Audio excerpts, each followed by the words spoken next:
Hello, my friends. Welcome back to a brand new episode of the podcast. This week, I'm back talking to Mark about GDPR. Going to try and make it super sexy. It's really important. Do listen. Basically, it's just how you should be go about controlling, adapting, editing, etc. any personal data of your clients or your potential clients and your prospects. You could potentially be fined if you're doing this wrong. So it's a good informational piece if this is for you. Thank you so much for coming back and joining me once again. If you did enjoy this episode and would like to see more like it, why not subscribe? You can always change your mind at a later date. And I'll hand over to past me to conduct this interview. Thank you ever so much for coming back and joining me. I'll see you just a moment's time. Thank you very much. My name is Mark Gracey, and my business is called Mark Gracey GDPR. I provide data protection support services. So that's basically data protection, which in the UK is General Data Protection Regulation and the Data Protection Act 2018.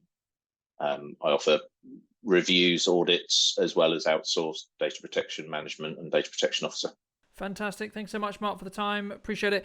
And today we've got the fun task of making something that's quite dry and quite boring be very fun. So that's what we're going to attempt to do. For those who are new to business, who maybe were employed, let's go there, or maybe haven't been doing their homework, naughty. What is GDPR? Why does it matter, etc.? Why? What is it? Right? To just let's just ground us in the understanding of we actually understand what this is before we get too much into the weeds. Yeah. So GDPR, General Data Protection Regulation, is a data protection law which protects any personal data that is processed by businesses and organisations.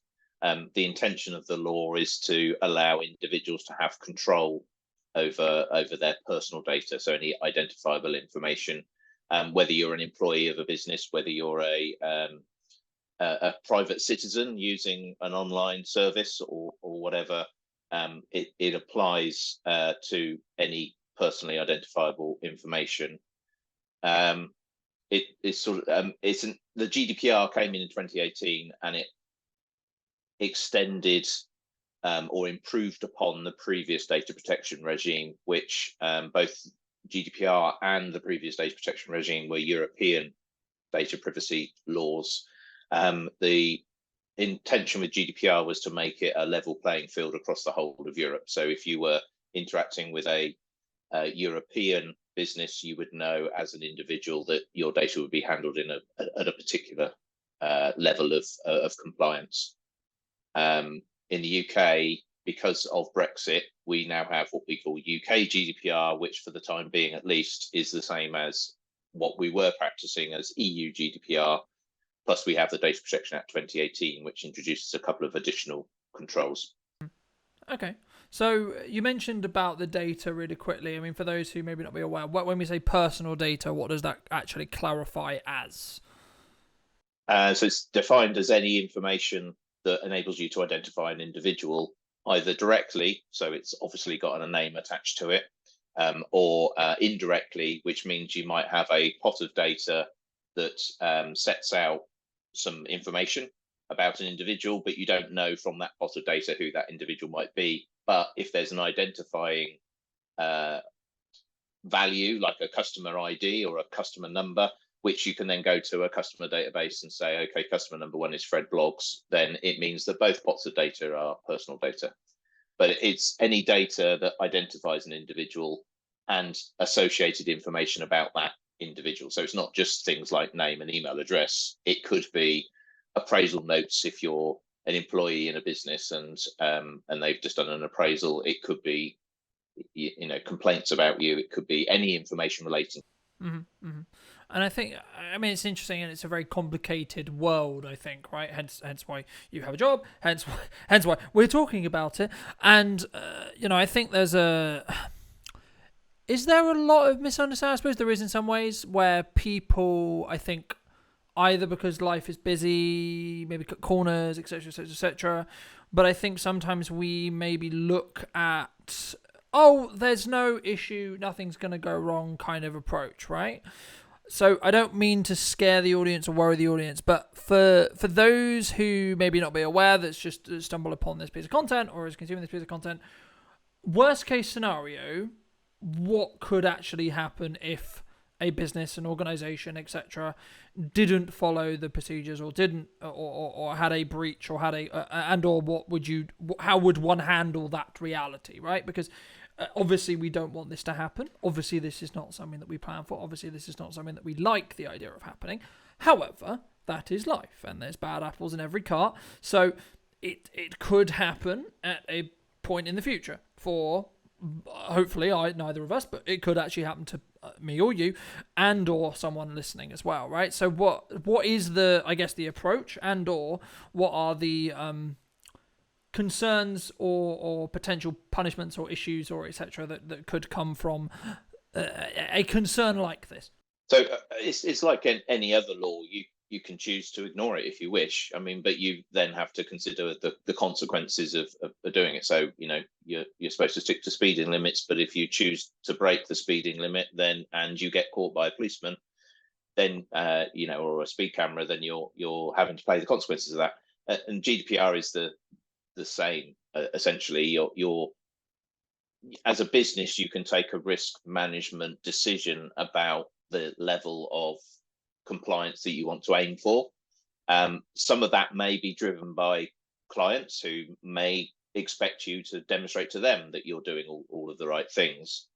But I mean, to answer your specific question, worst case scenario, 4% of global turnover, or £17 million is the upper level of fine that could be issued.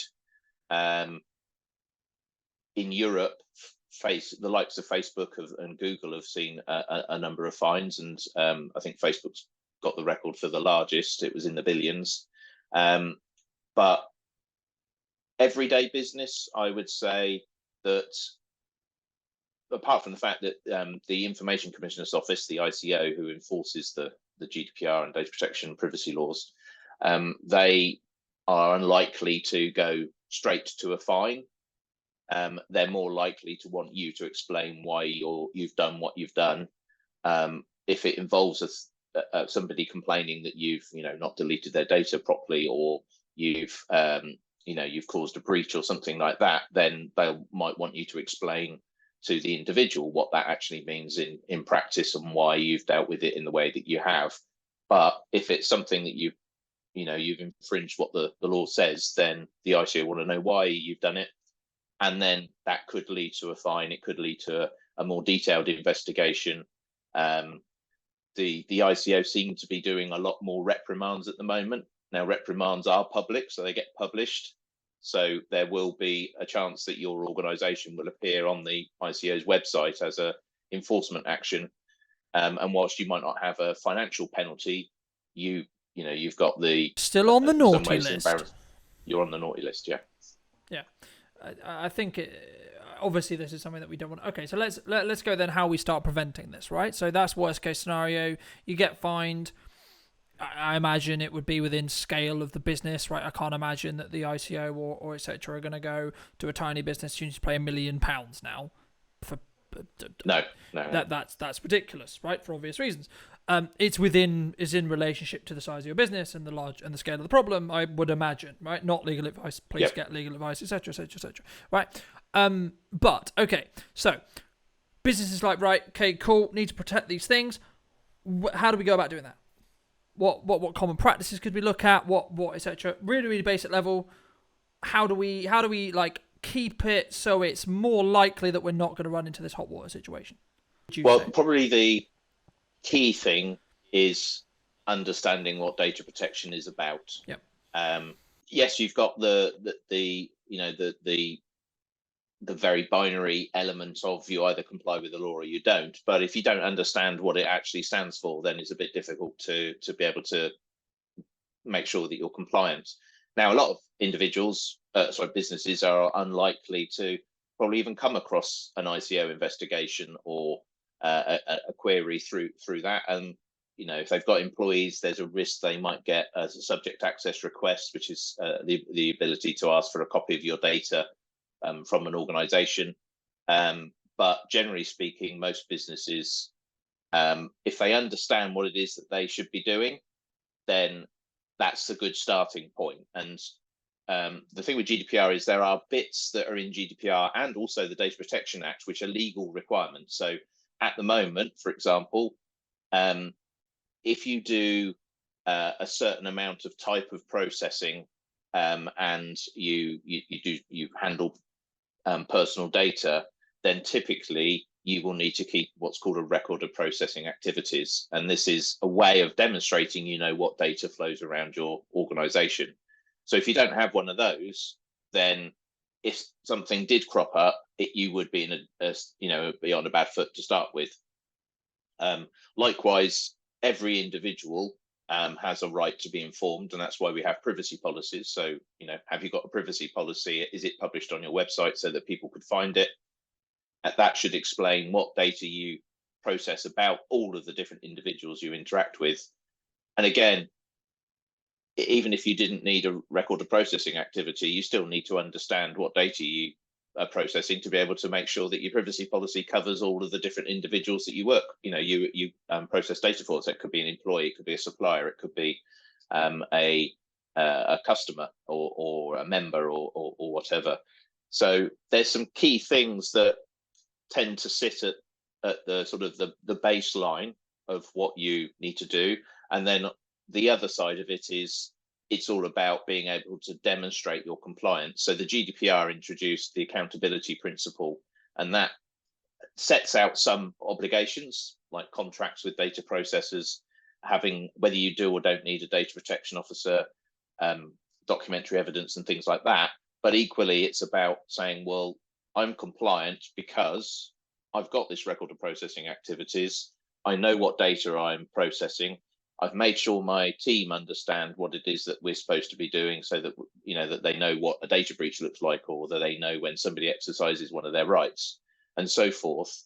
And we've got policies and we've got other things. So it's a bit difficult to sort of paint this picture of you would definitely just need to do that, because in reality you need to do the whole thing. But you can take a risk-based approach and say, well, we only deal with 10 people, and those 10 people we know quite well, so there's a chance they'll talk to us before they go to the ICO. We know where their data is. It's stored on a folder online somewhere, or something like that. Therefore, we probably don't need to worry about it quite so much than a bigger company that's got thousands of customers or hundreds of customers. Yeah, and I think again, I think it's important to mention that you should be. I hate using the term common sense should be used here, but common sense should be used here, right? Because I think I think sometimes we can get, as I alluded to at the beginning of the show, as businesses we have all these things happening, all these things changing, and I'm sure we'll get into some of the things that you've already mentioned to me as well about what is happening in your world, about what's changing. But I think sometimes one of the things I try to do in content is say, hey, remember this thing, right? Because it means you have less weaknesses or less blind sides when it comes to you operating as a business as a whole, right? I mean, I remember a conversation we had a while ago about kind of email marketing as a whole. I know there's a lot of people who do email marketing who do follow the show. So where does, from a GDPR point of view, what are the kind of like FYIs, things to be aware of, things to be like, shouldn't you do, from a email marketing and a marketing point lens, looking at it, from what you can talk about and what you could articulate from a marketing point of view? Yeah, so I'm not so sure it happens now, but certainly when GDPR first came in, there was this big misunderstanding that we were not going to get unsolicited emails anymore, that you couldn't market to anybody, you must have consent for everything. When in reality, in the world of electronic marketing, you've got GDPR, which looks after your marketing data, or you should be following the rules to look after your marketing data, because if it identifies, fredblogs@gmail.com, then you've got a piece of personal data. And so data protection applies to that. But sitting alongside GDPR is another regulation called the Privacy and Electronic Communications Regulation, which is often abbreviated as PECA. That sets out the rules for a number of electronic marketing and other tools. So it sets out the rules for the use of cookies, for example, on a website, but it also sets out the rules for electronic marketing in the sense of email, phone, SMS, text marketing, and so forth. Now, those rules tell you what you can and can't do for electronic marketing, but where they say things like you must have consent, that consent has to match what GDPR says about consent, and that's one of the things that was sort of bolstered in GDPR from the previous version of data protection legislation. So you have to comply with the privacy rules. So they tell you when and under what circumstances you can make a phone call for marketing, or you can send an email. If they say you need consent, then you must go and get GDPR level of consent. And the rules vary depending on whether you're dealing with private citizens, so individuals, you're doing B2B marketing, or if you're dealing with somebody who you've already got a business relationship with, i.e. a customer. And they vary depending on the media, phone, email, and so forth. Okay, fantastic. And because I think there's the reason why I wanted to talk about that as well is, of course, do your own research, etc. And if we can, we'll link resources below, because I think it's a really important element for people to understand about what they should and shouldn't do, right? But we alluded to at the beginning of the show about some of the changes, and there is talk of a new bill, which I know you mentioned to me in the pre-show, but also the relationship between the US and the UK. And obviously part of my audience is UK based, and or part of my audience is international and or US. So should we start there in regards to the US and the kind of the US and the UK kind of data balancing act? I mean, what's the changes on that from your perspective? So one of the elements of GDPR is the concept of restricted transfer. Now, processing of personal data has a wide definition, and it literally means anything that you do with personal data. So that could be editing it, deleting it, manipulating it, storing it, sharing it, and so forth. So if you store your data in a cloud-based service provider, or you use Microsoft Office, for example, or Microsoft 365, I should say, for your email, and you use OneDrive to store your customer spreadsheets or whatever, or use HubSpot as a CRM, for example, even though you're not saying to those providers, I want you to do this with my data, you're using their platform, they're storing it, they're providing a service upon your data, that makes them a data processor. So GDPR says, if you are processing your data in a jurisdiction outside of the UK, then you need to either make sure that the country where that processing is taking place is has equivalent or adequate data protection, or you put in place an appropriate safeguard, which is basically a contract which is almost dictated to you in terms of what you have to make sure is in place between you and the provider. And then there's some other things you have to do, like a transfer risk assessment, which is carrying out a risk assessment of what are the risks to my data if I go and process it. Now, most commonly, we tend to think about the US as being the sort of the main processors of data, because they have lots of the apps and online applications that we all use. And while some of them can be configured to host things locally or in the EU, so we see EU as adequate. So it's not unsurprising really, given that our data protection law is based on the EU data protection law. But in the States, they don't have anything similar. So what that would mean is, for in a normal sense, you would say, well, where is my data hosted or processed? It's in the US. Do we have the appropriate contractual safeguards in place? Is there any risk associated with us using that as a provider? And those are steps that you have to take, and it's tied in with also the fact that they'd be a processor and contractual obligations and things that sit with that as well. Now, the thing that's happened is that in the past, we've had mechanisms from Europe which basically say that if a US provider signs up to this mechanism in a kind of self-regulatory way, then you can pass your data and use their service, or process the data in that country for those providers. So originally we had what was called safe harbor, Then it got changed because it was challenged as not being valid and became Privacy Shield.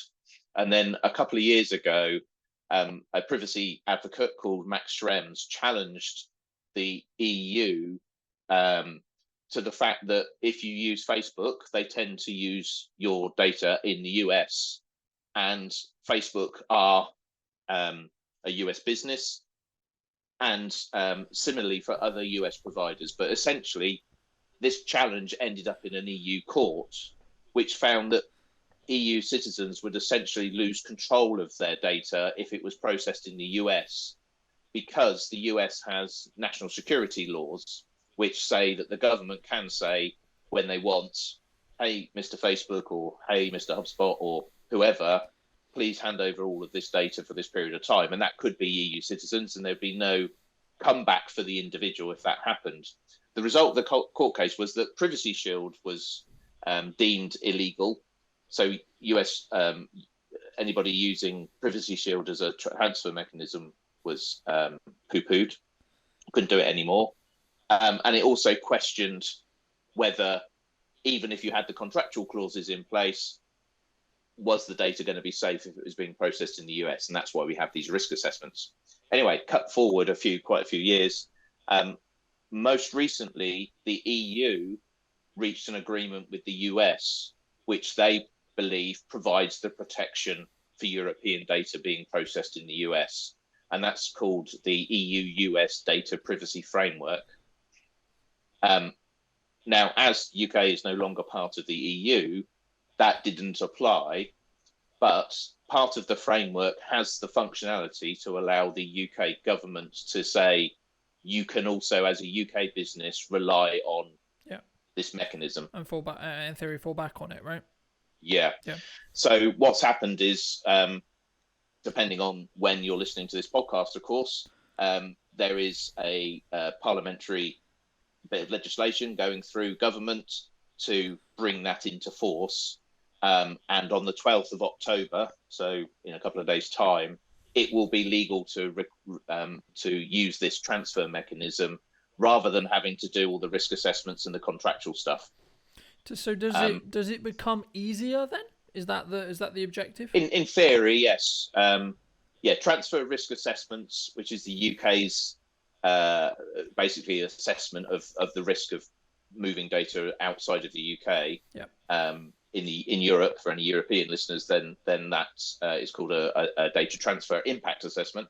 Can be tricky because you have to understand the underlying law of the land, and whilst there, US, a lot of people understand US, but if you start saying, well, actually, I'm going to store my data using a service which operates out of Taiwan, for example, you might be less aware, and you would have complications about if it was hosted in a country like China or Russia and things like that. So it would become difficult, hard work to do the transfer risk assessments. By having a mechanism that doesn't require you to do that, you can just say, well, actually, you're on the list, you comply with this framework, therefore we can do the transfer without any other. Fantastic, winner, chicken dinner.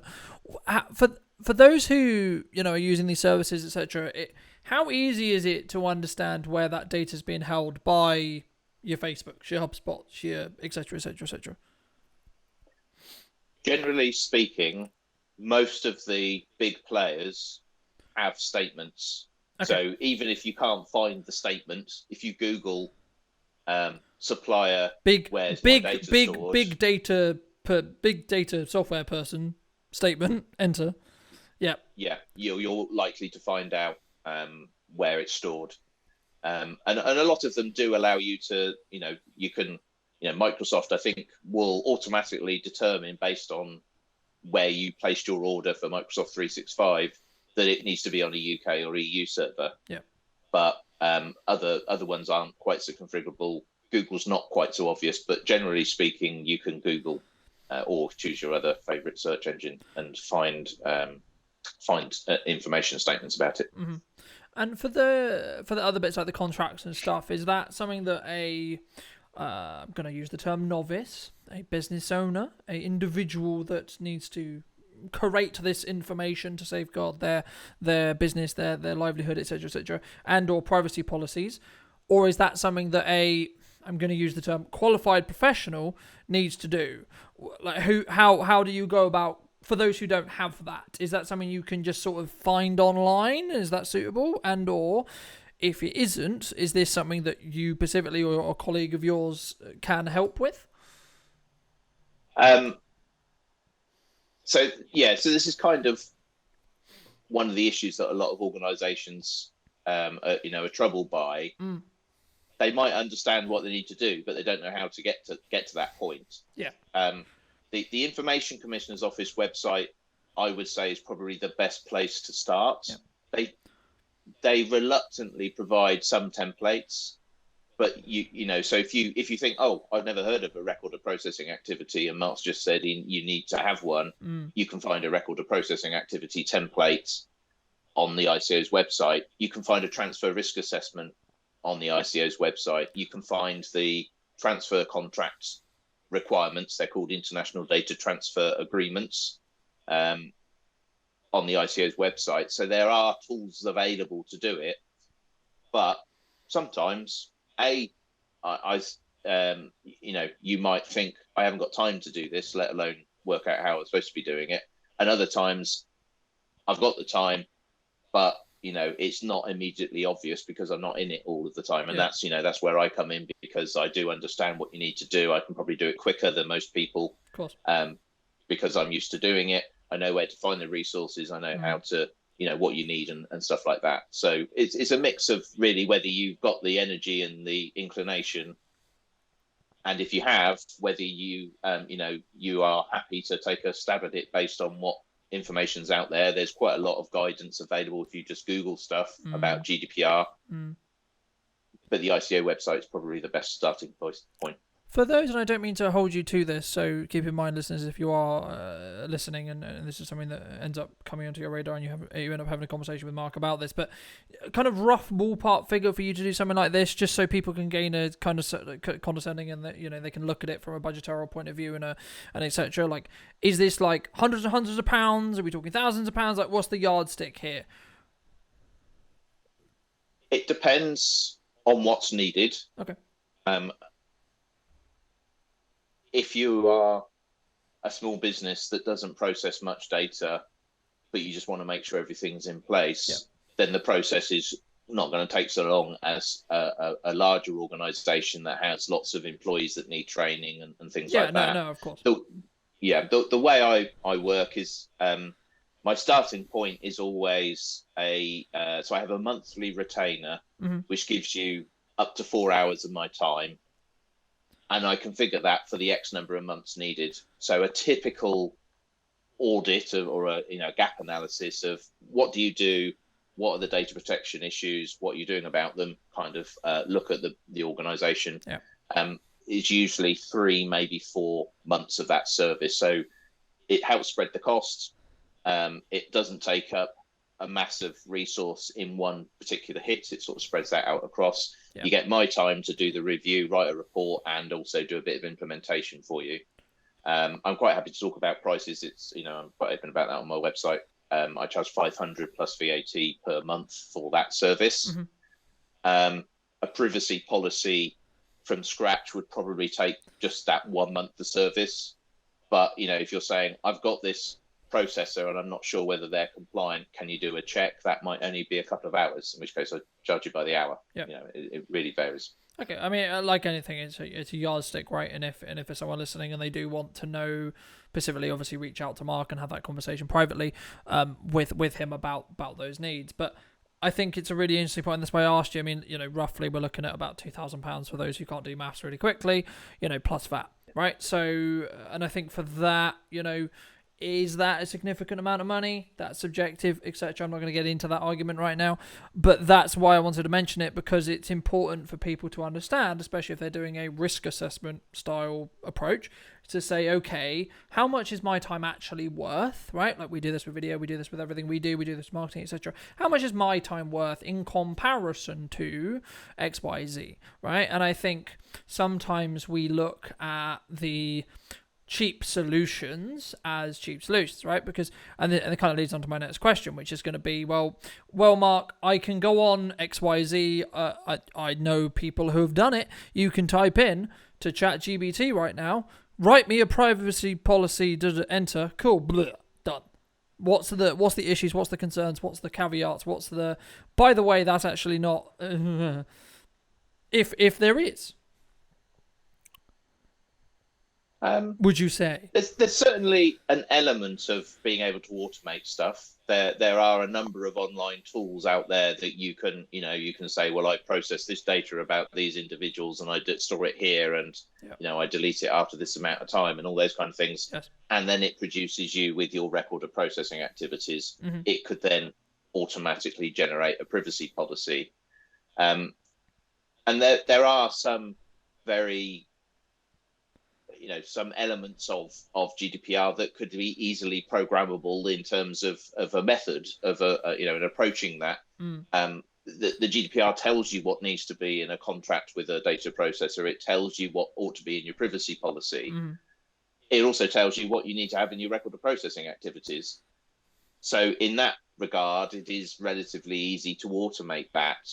But what you need to make sure is you're covering everything. And what automation won't do is it won't say, so you mentioned you do marketing, but what kind of marketing and where are you doing that? And I find this a lot when I do reviews or audits, is it, the conversation starts off with the basics and then it goes off at all these different tangents, because you need to be able to understand that just because you're using this platform, there are complications with that. So going to ChatGPT and saying create me a privacy policy will give you a basic outline of a privacy policy, but it won't consider the fact that it doesn't know anything about what you process in your organization. And privacy policy, as an example, has to reflect all of the different individuals that you interact with, so that you can say, I'm a supplier, so if I go to this bit of the privacy policy, that explains what happens to my data. Okay, fantastic. And it's like everything, it's everything flowing, right? Everything changes, everything adapts. But you said in the pre-show, you talked about a new bill or etc. I mean, is that in line with the US and the UK thing, or is it something separate? So this is something separate. Okay. It's essentially UK government's attempt to adapt the GDPR in a way that they would be more happy with it, because there are presumed issues for particularly small businesses who look at it and say, this is such a big thing, I don't have the resources to deal with it, when they could be spending their money and their resources doing other things. So the UK government have introduced the Data Protection and Digital Information number 2 bill. It's number 2 because the first one failed. This is, amongst other things, it covers quite a few different things, but from a GDPR perspective, it plans to update some of the rules and take out some of the requirements to do things. So it's more likely, so record of processing activities, mentioned that a few times. So this is your record of what you're processing. For most organizations, they will have to have one. What the update is suggesting, this new bill is suggesting that you might find it helpful to have one, but if you do choose not to, then it's not going to be a bad mark against you should the ICO come asking. However, if you talk to the ICO about it, they're saying, well, we still want you to prove that you were doing the right things, and how can you not to have done these things that has got onto our radar if you don't know what data you're processing? So you'll need to have something. It's changing some of the mechanisms of what's required by law, and making them a little bit more sort of self-certifying, self-regulatory approach is probably the easiest way of doing it. Would you say it's potentially making it more friendly for smaller solo entrepreneurs, smaller people, right? Because if you're a corporate, okay, let's bring in a data person, whatever that looks like, sounds like, smells like, whatever, right? But if you're 95% of us, I haven't got the money to hire someone full time to do that. Yeah, so the idea is to lighten that load. The question is, how is that going to be effective? Because if you're a small player, but you work with and target bigger players, Yeah. they're going to have data protection officers who are going to say to you, okay, so if you're going to be doing this for us, where is your, what are these things have you got in place to meet GDPR? So, very much certainly for a lot of organizations, the driver for compliance is the client, because the client is saying, yeah, you might not be processing my data, but I don't work with anybody who doesn't have proper, culture or ethics in place around data privacy. So prove, what have you done about information security and so forth. So, it's still got the bill has still got to go through the usual legislative hoops in Parliament. So it's I think it's at report stage at the moment. So it will be back to Commons, and then it will go to the House of Lords, and then the Lords will scrutinise it. That might change what it looks like. It might might question the bill, and then you've got the whole political landscape and what that could impact on it. Whether there's an election, the next government could choose not to bring it into force, for example. It's all a bit uncertain at the moment, but there was an ICO, Information Commissioner's Office conference last week, and a member of one of the civil servants from government said that they expected it to be passed in the middle of next year. So early next year, we should start seeing what it could look like, and then it will be a case of assessing, does it change anything? Yeah. And if so, how and so on, right? And it's important to mention again, and that'll be 2024 for those who are interested, and then what those knock-on effects are within industry as well, right? And how does that law change things? And we see this with all manner of other things, right? But I remember a while ago we had a conversation specifically around, and I know there's videographers, I know there's photographers who do consume the show. So specifically looking at that lens briefly, is there concerns, specific things related to this industry that are GDP related or not, or is it just apply the general yardsticks? So if you're talking about imagery, yeah, then it depends on what the image is portraying, and how that is used to then determine whether it could constitute personal data. Okay. So a usual example, and the ICO have a version of this on in some of their guidance, is that if I don't know, a shopkeeper is taking the photos outside their shop of a political march going past, and they're clearly taking pictures, there's got people in them, but that shopkeeper doesn't know who those people are, they're just passers-by. And they can stick them on social media, they can share them with their friends, they can do what they like with them, because they're not having to think about it as personal data. If the police came along and said there was some trouble at this march, we know that you had some photos because you posted them on social media. Can we see all of the photos you've taken, because we want to identify some of the troublemakers that we think were passing your door at the time you took the photos? The moment that information is handed over to the police are then processing it as personal data, because they're trying to identify individuals to know, yes, you were there because you walked past this shop at this particular time, and you were holding a banner that was offensive or whatever. And that would mean the police are processing it as personal data. So when you're doing work that involves taking imagery, you're not necessarily processing it as personal data, but it depends on how you're going to be using that data. So if you took my picture and say, here's a picture of Mark Gracey, you're processing my personal data. Because you've identified me, and this is what Mark Gracey looks like. But if you just say, here's a crowd of people that happen to be circling around outside my office window, you're not identifying anybody. Somebody might be able to identify them from that picture, but then it's them that's processing it as personal data, not you. So it really varies. So in a world like, we'll use the shopkeeper example, how does that process?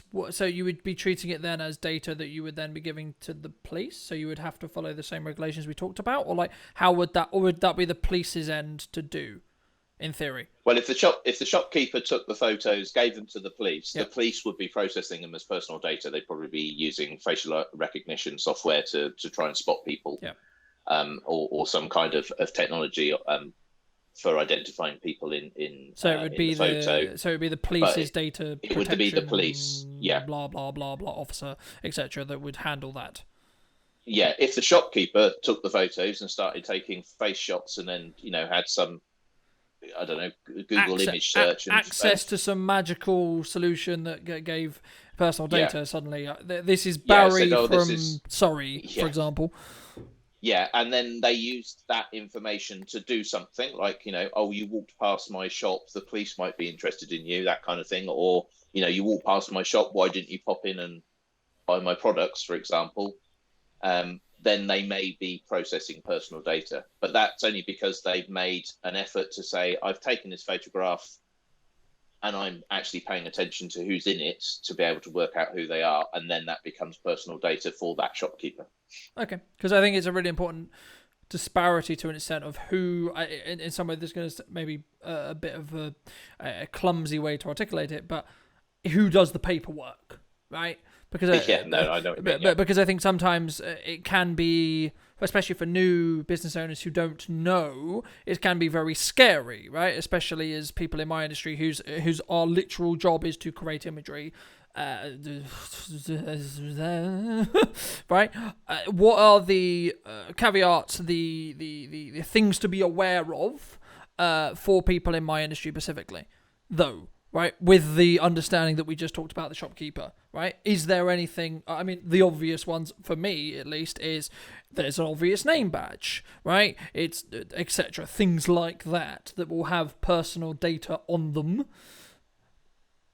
Yeah, so if you're a photographer taking headshots for a business, yeah, and you're being told that Fred Blogs is going to join you now and have his photo taken so that you can make a note that shop 10 was Fred Blogs, you're processing personal data, and that would include the image because you might have a name badge on it, or because you're calling that photograph fredblogs.jpg or whatever. .png, etc.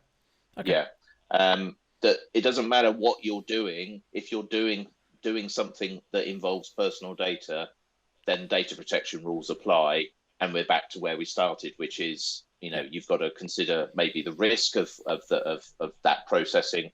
But if you're looking at compliance and following the letter of the law, then you need to do everything. Even if you're just recording your record of processing activities, I take photos and I store them on a SharePoint, which is then accessible to the client, and then I delete them after 6 months or whatever. Yes.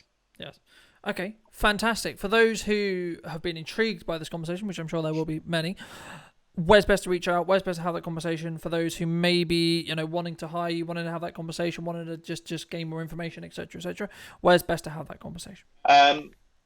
Best places to contact me, preferably by email. You can see what I do on my website, markgraceygdpr.co.uk, or you can just simply email hello@markgraceygdpr.co.uk, and Mark Gracey GDPR is all one word.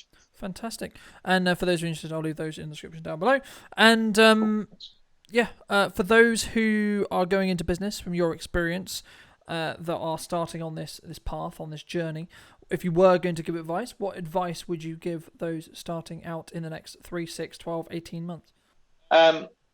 Sort of the startup space is always an interesting one.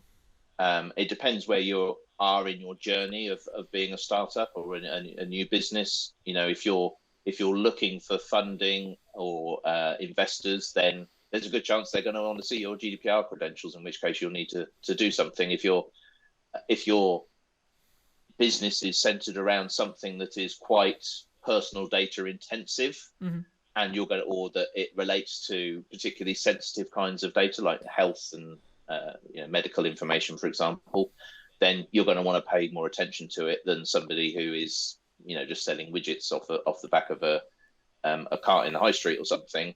But essentially, you can have one piece of personal data and data protection applies, and if you misuse that piece of data, you could potentially get into trouble with the ICO. I mean, the chances are smaller because it's only one piece of personal data, I would say that if anything, try and understand what the basics of data protection are about. And again, I've got resources that can help with that. But equally, you can go to the ICO's website and you can find some training videos that they make available. They've even got an SME hub now, which has got a sort of pragmatic approach to the fact that SMEs don't have the resources, but they do need to understand the rules. So whilst it's a regulator, they do provide quite a lot of useful information. Yeah.